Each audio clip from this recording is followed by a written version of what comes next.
Hi, Matthew.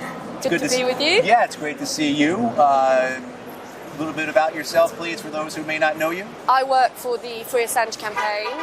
We are coordinating now a lot more with Assange defence in America, with the Assange campaign in Australia, and with our European friends.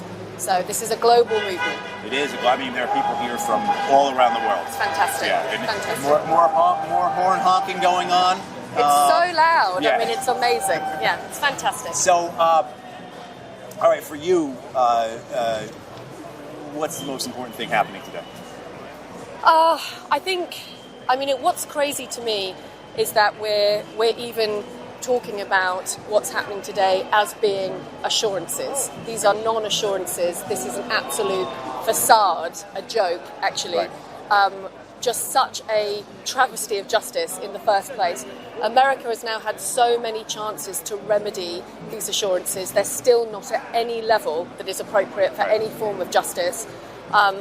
Even the fact that in that wording, on the 3 points we've been allowed a potential hearing on in there today, the wording that Julian can seek to rely as opposed to rely is so absurd. Right. I like to say my dogs can seek a second breakfast. Sure. They're not going to get it, but they can seek it. If I was going to do a bungee jump and I said, will the rope make sure I don't hit the ground? And they said to me, you can seek to rely that rope won't hit the ground. I wouldn't do the jump. That's exactly right. It's not an assurance. Let's just take a step back real quick, though, for people who may not be so familiar with it, if you have the time, just to go through what those 3 assurances are, if you could do that real quick for us. So the 3 assurances are that Julian has, as an Australian national, will not receive First Amendment protection, that he may be discriminated against, that he cannot call on First Amendment protection, and that he may receive the death penalty upon arrival in America. The American government have been given the opportunity to come back with these assurances that are, frankly, appalling. And it will be, it's not... Today, it is the UK court that is under scrutiny that we need to be watching, because if they allow that joke of a wording, if they allow that to go through today, I don't know what it means for UK justice. It is appalling. It is absolutely appalling. And it will, to me, highlight, although, the entire treatment of Julian has already highlighted this, that the UK court system is fundamentally and institutionally corrupt. Right.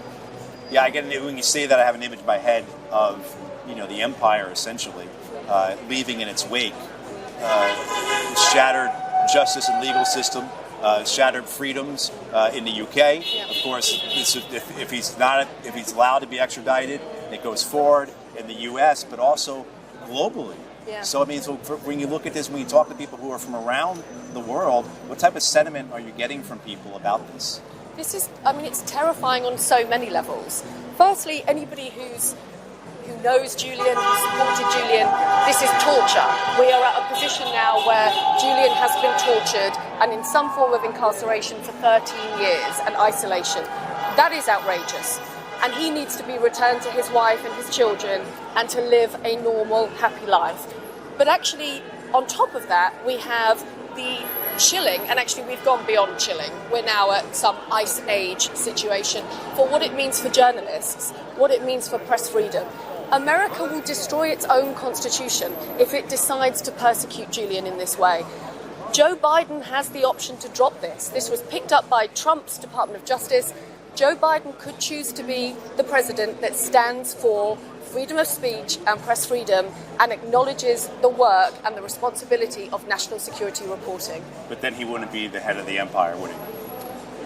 What is he anyway? Yeah. My God. So you're going to be with us all day. You're going to be giving us I'm updates. Here. Yeah, I will be back with you. I will. We have a live tweeter inside. I will come. I will update you on what's happening inside the court. We have more speeches happening. As you were here, we had some fantastic speeches this morning. Yeah. There is a real momentum here today. And I had a moment, I heard Craig say that he was feeling hopeful. Yes. And he thinks we might win. And I can't allow myself to go down that road. But the sun is out.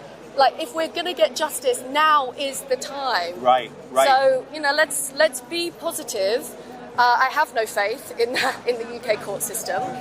But Nonetheless, we are here to fight, and the fight remains. For as long as Julian is in Belmarsh prison, the fight remains. And actually, we're going to get tougher and angrier and madder and more of us on the streets. This cannot be allowed to happen. Those things go together, right?